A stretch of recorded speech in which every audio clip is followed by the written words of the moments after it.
ભરૂચમાં લાંચીઓ મદદનીશ નિયામક એસીબીના સકંજામાં પકડાયો છે. નવી ફેક્ટરીનો નકશો મંજૂર કરવા માટે લાંચ માંગવામાં આવી હતી.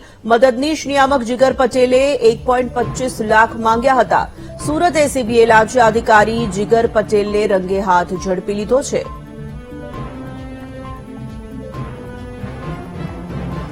તો ભરૂચની આ ઘટના છે. મદદનીશ નિયામક એસીબીના સકંજામાં ઝડપાયો છે. નવી ફેક્ટરીનો નકશો મંજૂર કરવા માટે આ શખ્સ દ્વારા લાંચ માંગવામાં આવી હતી. મદદનીશ નિયામક જીગર પટેલે ₹1.25 લાખની લાંચ માંગી હતી. તો જે રીતે આ સમગ્ર મામલો સામે આવી રહ્યો છે, એસીબીના ટ્રેપમાં આ લાંચો અધિકારી ઝડપાઈ ગયો છે. જીગર પટેલ નામના આ અધિકારીને ઝડપીને હવે આગળની તપાસ અને આગળની કાર્યવાહી જે છે તે હાથ ધરવામાં આવી છે. ભ્રષ્ટાચારનો આ જીવતો જાગતો નમૂનો. નવી ફેક્ટરીનો નકશો મંજૂર કરવા માટે આ શખ્સ દ્વારા લાંચ માંગવામાં આવી હતી.